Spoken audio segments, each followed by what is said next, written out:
Bellator 297 in the main event from the Wintrust Arena from Chicago, Illinois. For the light heavyweight championship, we've got Vadim Nemkov taking on Yoel Romero. Now, maybe Nemkov is a better fighter since I've now met Vadim Nemkov. Shout out to when I saw him in San Jose. That was pretty cool. But anyways, Nemkov Romero for the light heavyweight championship. I thought I'd just plug that. And then for the bantamweight world championship, Patricio Pitbull looks for his third world championship, taking on Sergio Pettis.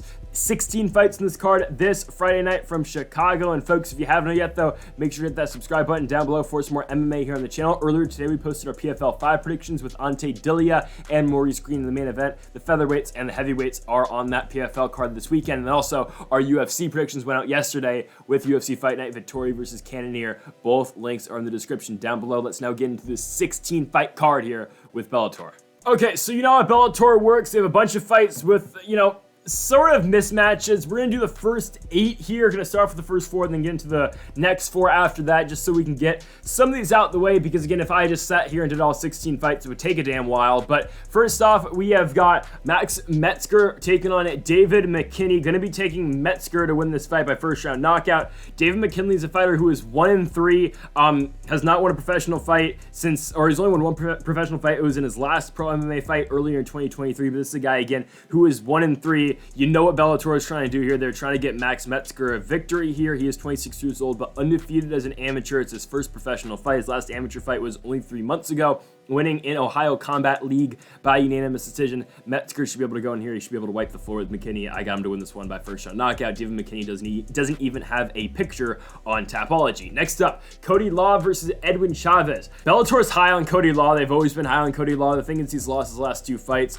losing to both James Gonzalez and Chris Lencioni back-to-back fights. The Gonzalez fight, a -800 favorite. The Lencioni fight, -300 favorite. He's lost both of those in back-to-back fights. Now, Lencioni will be picking up, or will be getting a fight against James Gallagher in his next one at Bellator 298. But for Cody Law, again, back-to-back losses after starting his Bellator career 6-0. This is the fight they can get him back with the victory here. Edwin Chavez is a guy who's 6-4. He has not fought in Bellator just yet. He's lost his last 2 fights, the first of which was against former UFC fighter in Youssef Zalal. Zalal is currently on a 2-fight winning streak, so good for him, I guess. He just beat Jake Childers in his last fight.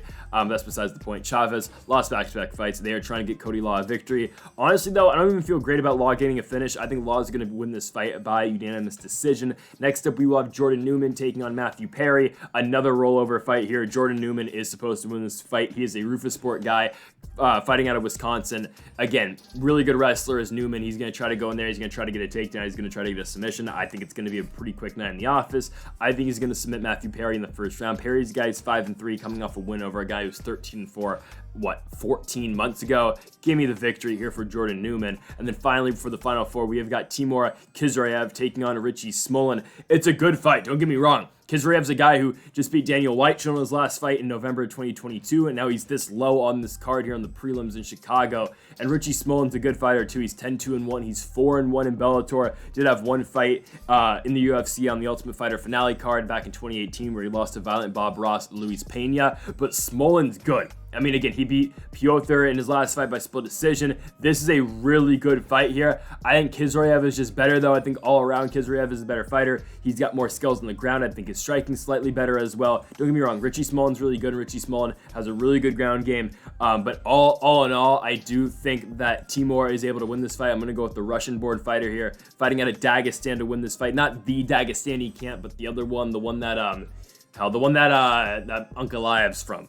But yeah, I believe he's out of that one. I think Kizrayev wins. I think we'll get it done by unanimous decision to round out the first 4. And the next 4, starting off first with Norbert Noveni Jr. will be taking on Camille in this fight. For Camille, 0-1 so far in Bellator, losing to Costello Van Steens in his first fight in the promotion. Now, Van Steens is a guy that we thought really highly of at one point. I do still think highly of the guy. It's just that, okay, he ran into Douglas Lima and he lost. It sucks, but still, for Noveni, this is a guy who should be able to go right through Camille in this fight. I think he is going to be able to. I mean, you've seen that Noveni has had basically no trouble so far in the Bellator cage. I think he's able to go in there. I think he's able to find a submission. I think he's going to go in there and get a second-round sub in this fight. Next up, we've got Mike Hamill taking on Shamil Nikiev. I'm going to be taking Nikiev in this fight by unanimous decision.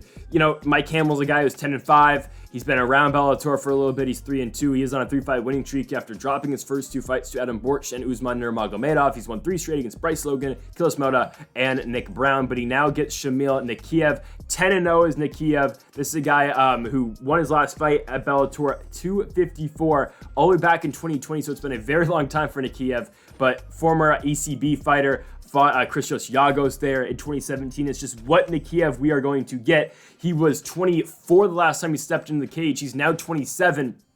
But again, still very young in his career. He was booked against Islam Mamedov at Bellator 292. Fight didn't happen, the one in San Jose. He's now here taking on Mike Hamill. I think he should have enough to beat Hamill. Next up, Archie Colgan taking on Emmanuel Sanchez. Emmanuel Sanchez is just old. He's been through it. He's had a bunch of fights. Okay, he's old cage-wise. He's only 32 years old. It just feels like he's a lot older. Taking on the 7-0 Archie Colgan for Emmanuel Sanchez on a 4-fight losing streak in fights where he's taken some damage in. Patricio Pitbull, Mads Bernal, Jeremy Kennedy, Yancy Medeiros. The Medeiros fights, I mean, it's Yancy Medeiros, and Medeiros has gone on since to beat Emmanuel Sanchez in the no contest against Charlie Leary.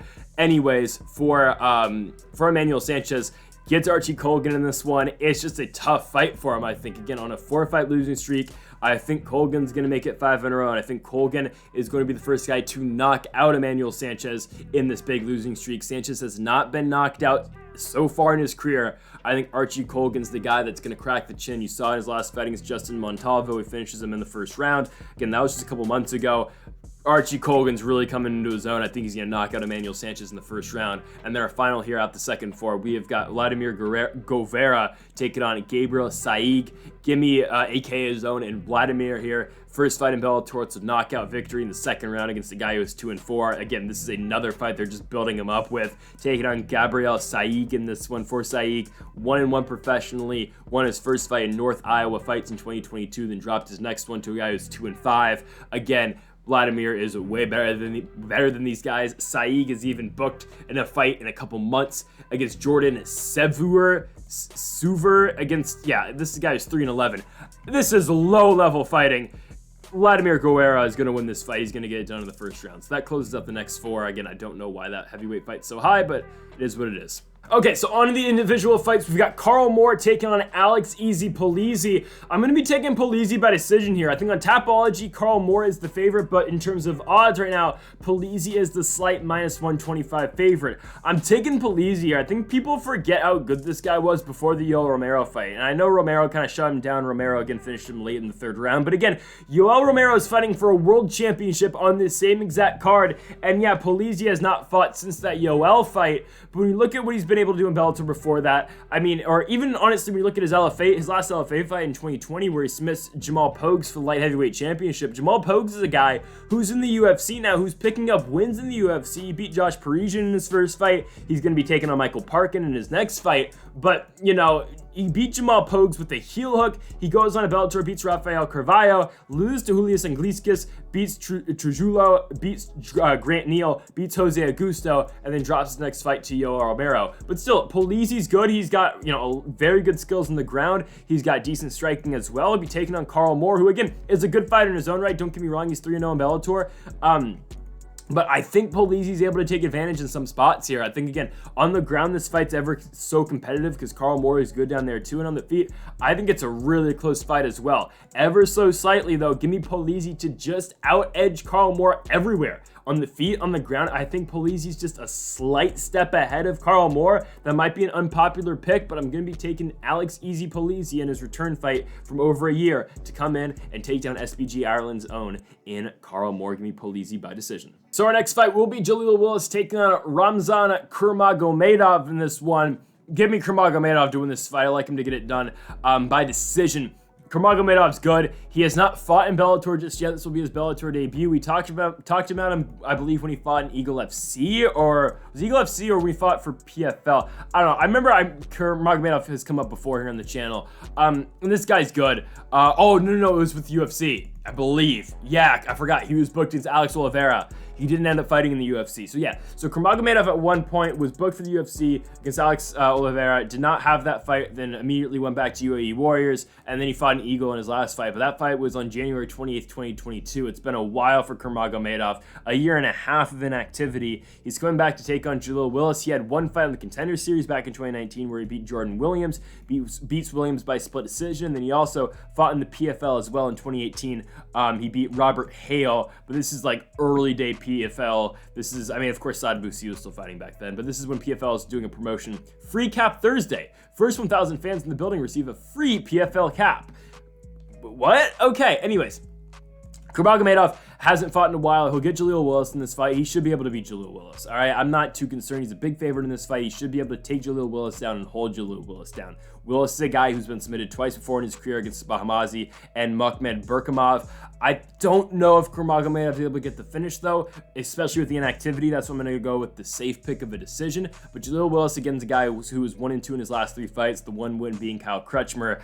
Again, he was an underdog in that fight. He picked up the victory. I think Kuramagomedov, though, is able to come in here. I think Kuramagomedov is able to ground Jaleel Willis. He's able to keep Jaleel Willis down. I think Kuramagomedov, in his return, is able to beat Jaleel Willis by unanimous decision with the wrestling. Next up, at 155 pounds, we have got Petr Buist taking on Gadzi Rabadanov in this fight. For Rabadanov, he was one of the 5 fighters that Bellator sent out for the Bellator vs. Ryzen co-promotion event. Of course, Bellator won all 5 of those fights. But for Rabadanov, he beat Koji Takeda in his last fight by unanimous decision. He was on a big 4-fight winning streak going into that fight. Of course, 3 of those being in Bellator, wins over Daniel Carey, JJ Wilson, and Bobby King, and he, of course, parlayed that into a victory over Koji Takeda by unanimous decision. Rabadanav's good. This is a guy who's going to come in here. He's going to, who'll strike with you, he'll wrestle you, he can do it all. He gets a guy coming in from one championship in Petr Buist here, who has lost his last 2 fights, but he's not fought since November of 2021, but his last 2 fights have been losses for Buist. He has not won a fight since pre-pandemic. He won his last fight in late January of 2020, winning a fight by split decision. Buist, though, is good on the ground. He's been submitted 4 times, though, but he can get it done on the ground. He can get it done on the feet. Again, he has just not seen all that much success recently, has not been all that active recently. It's just what makes it tough to pick him in this fight. That's why I'm picking Gadzi Rabadanov here. Rabadanov is a minus 650 favorite in this fight for good reason. He should be able to come in here and he should be able to implement what game plan he wants to implement, whether it be with the striking, whether it be with the ground game. Rabadanov should just be better everywhere in this fight. He's the younger fighter, and again, we saw what he could do in the Bellator versus Ryzen card. Obviously, Bellator is high on the guy, and he's going to come in here. He's going to continue his winning ways in the Bellator promotion. He's undefeated in Bellator, and he should go to 5-0 in the Bellator cage with a victory over Petr Buist here. I got him to win this fight by unanimous decision. Next up, Kyle Crutchmer takes on Bobby Nash. Going with Kyle Crutchmer to win this fight. Crutchmer 9-2 professionally. Coming off his last fight, though, which is a loss to Jaleel Willis, but 5-2 so far in Bellator. He's on a 3-fight winning streak before the Willis loss. Wins over Levon Chokely, Oliver Renkamp, and Michael Lombardo. Crutchmer is good on the ground, all around just a good fighter in Kyle Crutchmer. He's going to be taking on Bobby Nash in this fight. For Nash, this is a guy who fought in the UFC back in 2017. He went 0-3 that year for the promotion, losing to the Leech Jing Liang, Danny Roberts, and Song Ki-nan. Since then, he has won 4 straight fights, one in WXC, winning by knockout in the first round, then winning a fight in XFC, or 3 fights in XFC, over Spencer Jebb, Ryan Dixon, and Quentin Parks Jr., all of them by finish in the first round. So for Bobby Nash, again, he has found early finishes in his last couple of fights, but again, it has been in various, or I guess XFC is just one regional promotion. I believe they're a Michigan-based promotion.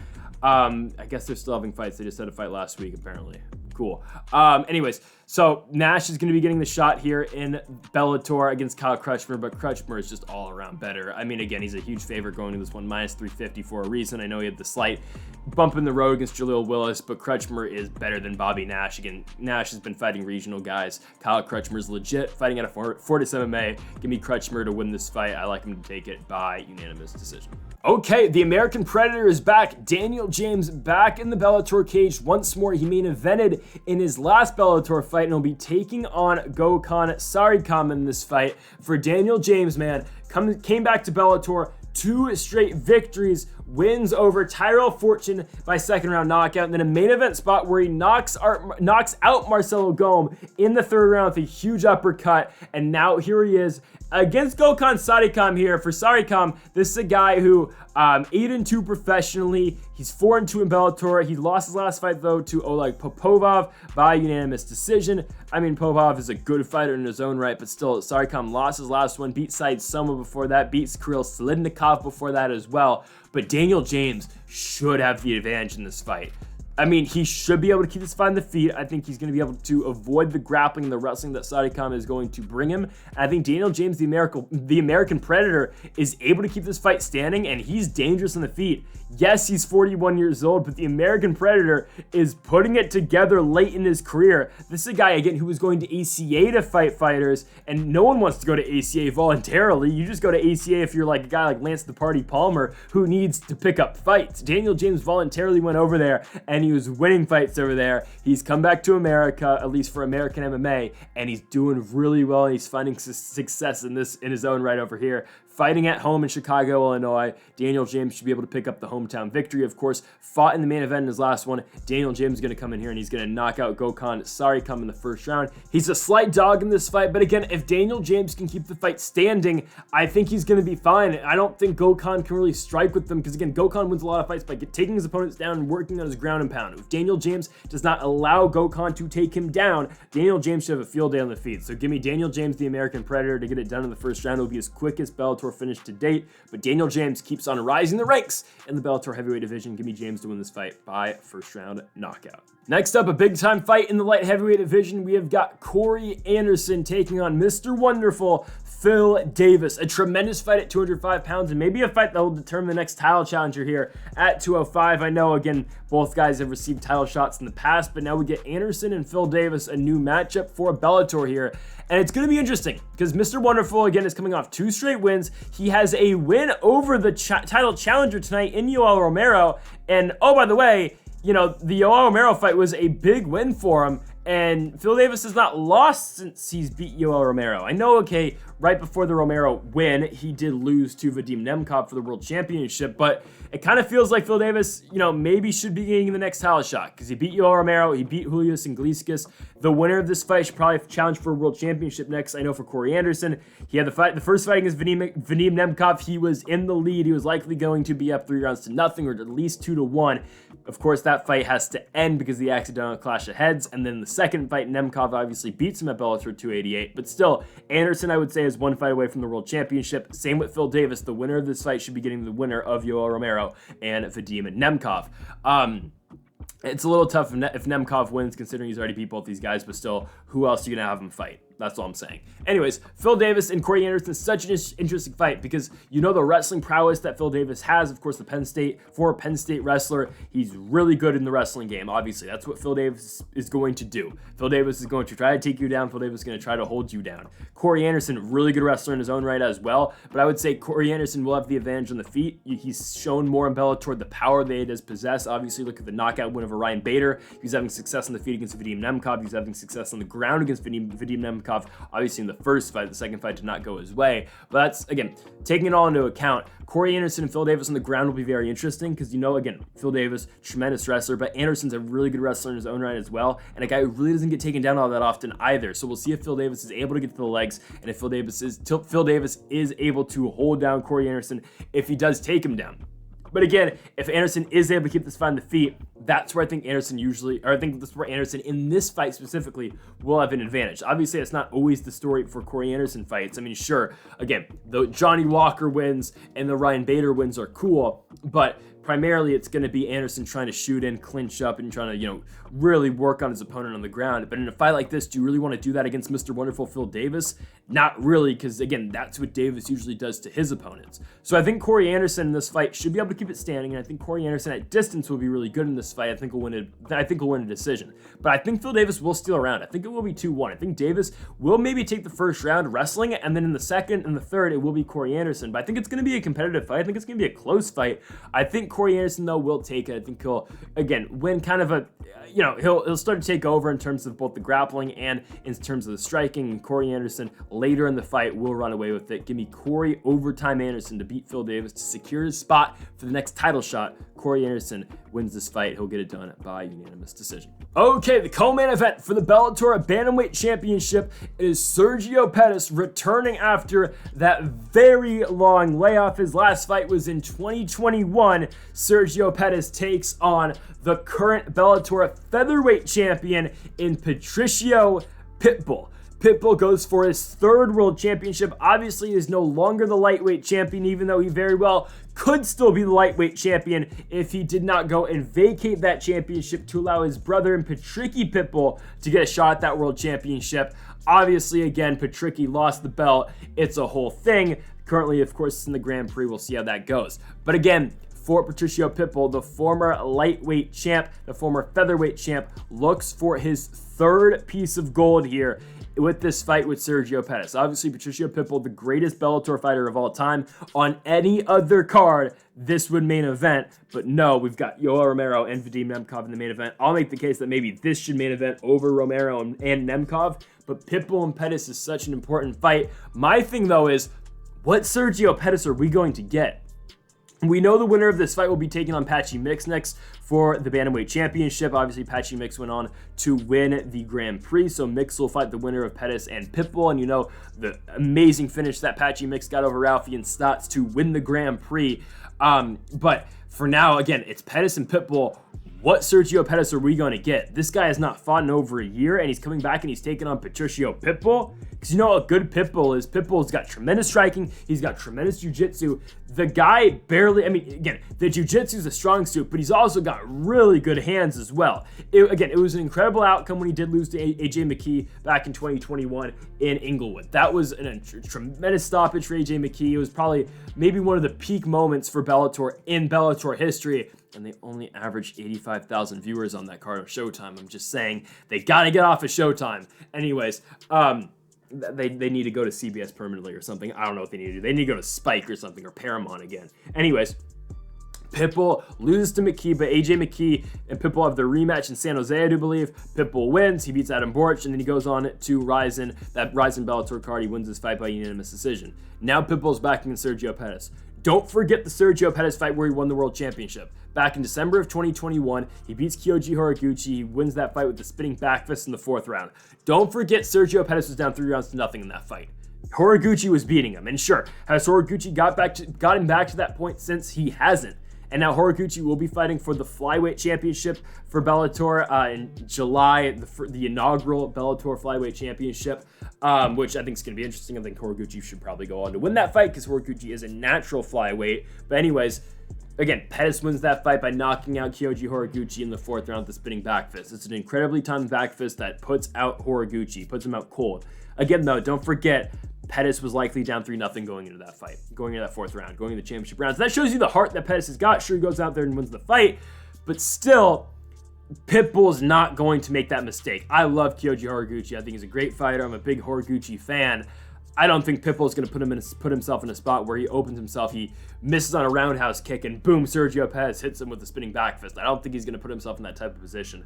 Patricio Pitbull's that good. He's one of the greatest fighters, honestly, of all time. He's the greatest Bellator fighter of all time, and he's going to add yet another belt to his legacy. Patricio Pitbull picks up his third world championship, his second right now at the time. I doubt he goes back up to lightweight, because there's some killers in that weight class, and of course the champion, of course, in Usman Nurmagomedov will have something to say about that. But Patricio Pitbull is going to beat Sergio Pettis, and he's going to dominate. Pitbull's going to win every single round. He's going to win 5-0 and new bantamweight champion. What a fight Pitbull and Patchy Mix will be, but give me the challenger and the current featherweight champion, Patricio Pitbull, to beat Sergio Pettis. He's going to get it done by unanimous decision. Main event time for the light heavyweight championship. The champion, Vadim Nemkov, walks into this fight a huge favorite, -350, against the 46-year-old challenger. Of course, we're talking about the soldier of God, Yoel Romero.